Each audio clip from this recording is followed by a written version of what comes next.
Information on the new Black Ops 7 game coming later this year just dropped via the COD pod, and amongst the information shared, we got confirmation that there won't be wall running.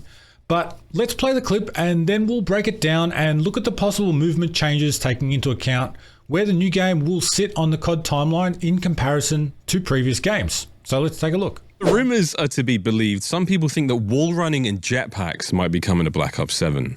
What can you tell us about movement in this game? What I will say about the setting of this game is that it's 2035, right? Which means this is 30 years before Black Ops 3 and 10 years after Black Ops 2. So it certainly has some big ties to BO2 as a result of that. But I can confirm no wall running, no jetpacks. Oh. But it will feature an evolution of omnimovement. Boom, there you go. Zip. Stay tuned. Okay. Now, the first thing we're looking at here is the timeline in comparison to previous Call of Duty games and the movement systems they had in each of them. I have all my old games, so let's go through them quickly. And I know that technology has changed since then, but there's a lot of old games that have some quite advanced movement techniques in them that I think are worth looking at and probably might be able to make a little bit of a comeback in some way, shape or form. In terms of the COD timeline, aside from all the old World at War and the World War II games and older ones like that, we start with Black Ops 1, set in the 1960s. This is firing range. You're pretty limited with what you can do. You can jump a few times and it can do like 1 or 2 in a row before it becomes non-existent, not able to jump anymore. You can dive, but in terms of like jumping side to side and backwards, the movement's pretty limited. And at the time, we had a lot of fun on this. This was 2010, and yeah, just in terms of the movement mechanics, you are a bit limited. It's very hard to jump and shoot, do anything remotely movement based. Next on the COD timeline, technically speaking, is Black Ops Cold War, set in the early 1980s.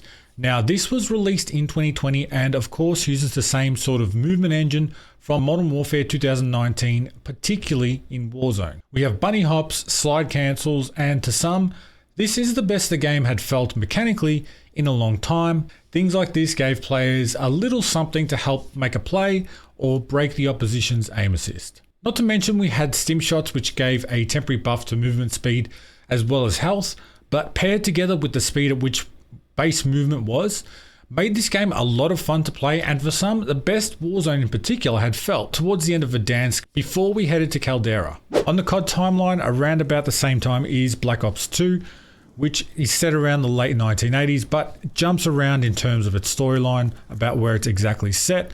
But in terms of movement, I've got an MP7 out here with a, like, you know, quick draw grip, a few things, and there's nothing crazy. Again, a few small jumps. It's as much as you can really do. There is no real B-hop, kind of like as we know it. There's no sliding. We can dive forwards, and that's it. We can't dive backwards. We can't dive sideways. Can't slide into a dive. And yeah, it's pretty much the same as Black Ops 1. Still has that clunky sort of Call of Duty feel to it. Now, technically, the next game in the Call of Duty timeline is our current title, Black Ops 6. This is based in the 1990s. Now, this game has provided a new movement system called omnimovement, where it gives the ability to slide, run, and dive in basically 360-degree fluidity. You can do it in any direction you want. You can dive backwards while shooting, dive forwards while shooting, side to side. And the game feels buttery smooth. I'm on a private match right now, so I'm not sure if that makes a difference because they did nerf the movement in multiplayer and Warzone compared to when it's first released. I'm not sure if that's something this is the original feel. I can't remember, but this feels amazing and it gives you so many opportunities to create plays and move around the map. But also this game looks amazing. If you compare this to the firing range from the Black Ops 1 game we just looked at, it just looks just amazing. Graphically superior in every single way. This is actually in 120 FOV, which may be why it feels and looks a lot different, but let's try it in the similar FOV to console from Black Ops 1.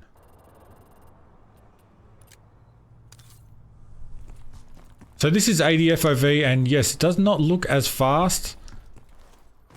But if you were to compare this to Black Ops 1, just being able to move and dive and go prone and slide in different directions, it's a huge difference to the game, and something that would have been incredible to have back in the day, but I think they've kind of nailed it. We'll talk a little bit more about Black Ops 6 and omnimovement as it relates to the next title soon. But as for the rest of the COD timeline, we now get into the original Modern Warfare 1, 2 and 3 games set between 2007 and 2011. Now the Modern Warfare games were developed by different companies, Activision, Infinity Ward and Sledgehammer Games, so the game engine felt a lot different, but there's nothing crazy about the movement here. Basis for comparison to Black Ops, it's pretty much the same. At the time, Black Ops was probably more about the way the game looked more than it felt. It looked a lot better, but there was just basic bobbing up and down, crouching. There was no diving, sliding, and you couldn't move around the map too fluidly, but there's not really much difference between these three titles. And because they aren't part of the Black Ops series, for this sort of argument, these aren't really the types of games we can look at as a guide in that sense. Unfortunately, for the timeline's sake, we are now in the realm of the newer Modern Warfare 2 and Modern Warfare 3 of 2022 and 2023 respectively. And look, I really hate to talk about these games. They were super disappointing and a real low point for much of the player base, movement-wise, including for myself. These games take place in that early 2020 period on the COD timeline, so it's interesting to think about omnimovement technically being part of the 1990s, 30 years before these games, and then going completely backwards. Obviously, omnimovement is a new feature brought in a new game. That's why it sort of doesn't really fit in the timeline when you consider everything else, but it's just a kind of crazy thought to think about. So this is Call of Duty Ghosts on the map Strike Zone. This game was released in 2013 and set in the 2020s, so a bit more of a futuristic title at the time. The movement is not too advanced and it's nothing too crazy. In terms of movement, you're able to slide here. You can slide cancel. It's definitely not as smooth as, say, the newer COD's ability to do, but it's definitely there. In terms of jumping and hopping and B-hops, yeah, it's not there, but it's definitely better than previous games, although the dead zone of this controller makes it feel very, very clunky. But yeah, in terms of movement, we're sort of advancing a little bit. We're slowly getting there. But now going into the future, Black Ops 4 didn't have a campaign story, but we know the multiplayer and Blackout took place at around 2040. It's got that classic Black Ops clunky look and feel to it, but aside from being able to glide with wingsuits, nothing crazy with movement like we get in the next few titles. Advanced Warfare. So in Advanced Warfare, I forgot about this. You had different abilities for your exosuit. You could quickly deploy a portable shield attached to your arm, temporary speed boost, silence, a stim, go invisible for a short duration, a trophy system. You show enemy exo movements and weapon fire in your HUD, and hover in place for a short duration. So we'll chuck that one on. So this is Advanced Warfare on the map Solar. You can see here we've got sort of like these double jumps where you can really traverse the map. You can jump forward and back, same forward, backwards, side to side. You can double jump. Sort of like a slide, a boost slide. There's even this feature where you double jump in the air and you can slam down on the ground and do damage to people around you. So this was definitely a game that got a lot of hate, but very inventive with the way the advanced movement techniques would work. Definitely has that COD sort of small FOV, bobby, sort of a bit clunky feeling, but definitely a lot more ability to do different movement mechanics in this game. Definitely opened up a lot of different avenues to play. And you can double jump in the air and then sort of boost jump to the side, boost jump left, right, boost jump backwards. And it doesn't really have that much of a cooldown. You could spam this thing, and people did spam the double jumps all the time. A lot of the time, people were in the air for as long as they could be. I'm gonna let this bot kill me, and just to see what the kill cam looks like with some of this crazy movement. I know he's trying to snipe me. It just goes to show you could have all these kinds of outmaneuverability when you're playing against people. I just wanted to tap him, I didn't mean to kill him. If we jump, we can hover. We just hold our button down, we can hover, and it just runs out of battery. But this game was released in 2015, based in the year 2054. So it is one of the more futuristic titles in the franchise. And a lot of people were not happy at the time. They wanted the boots on ground. In terms of the Call of Duty timeline, this was set before Black Ops 3. So this game predated the Black Ops 3 storyline by about 10 years, set in the year 2054. So there's no wall running, but there is sort of jumping. You can jump from rooftop to rooftop. And each new level will give you a higher jump. For the game at the time, this was insane movement. Even now, I think if you were to play this game with 120 FOV like you can now on Call of Duty, the speed that you move at would look even more crazy. And I think coming up against high skilled players with the ability to move like that would be a game changer, but would also piss off a lot of casuals to the point of not returning. They wouldn't come back. People wouldn't come back. This is crazy. People swore off Call of Duty for a long time because of this game. It annoyed them that much. Right, Black Ops 3. Black Ops 3, we're playing on Combine. It's got the classic Black Ops feel. You can slide boost. You can't double slide boost. You can triple jump. And wall run. You can wall run. Yeah, and then jump over here. Yeah. You can't slide sideways. You can jump sideways. Oh. You can jump out of the combat zone. You can boost jump sideways. You cannot dolphin dive. You can't slide backwards. Assisted spring charged up. See, overdrive, or you can have a speed boost.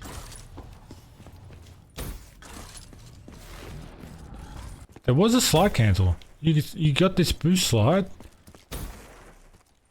but you can also cancel the slide.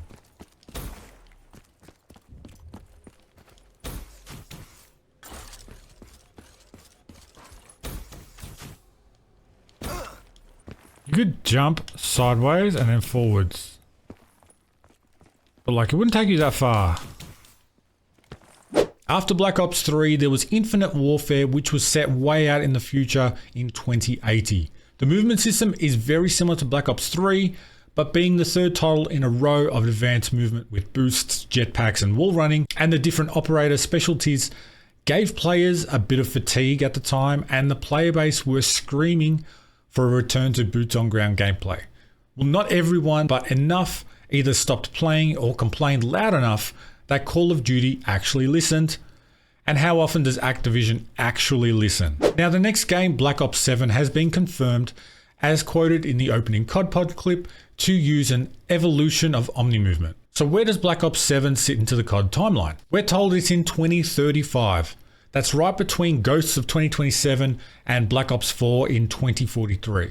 So strictly speaking, if that's the case, we should barely be able to have more than pretty much just sliding forward, because that's what was in those two games. Well, thanks to Black Ops 6 and omnimovement, that theory is kind of dead in the water. But going back to the COD pod, we're told it's 10 years after Black Ops 2, 30 years before Black Ops 3, but strong ties to Black Ops 2, with an evolution of omnimovement. Wingsuits from Black Ops 4 appeared in the trailer, but that's now said to be only a feature in campaign and not the multiplayer. So with wall running and jetpacks ruled out, let's assume that technology just doesn't exist in 2035 for Black Ops 7, along with no wingsuits for gliding yet. Now the question is, what is the evolution? We initially thought it was jetpacks and wall running, rumored and proven by some leakers as being part of the game code for Black Ops 6 and potentially in the next game.